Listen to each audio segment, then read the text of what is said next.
షడ్రసోపేతం పంచభక్షాది సంయుతం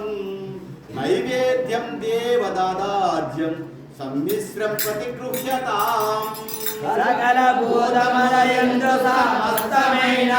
వస్తువులందు శంభు వదలబెట్టి ఇంటునది మీకు పచ్చన్న మొక్కులమగు భక్తులను వయుగొట్టింప మరగినాడ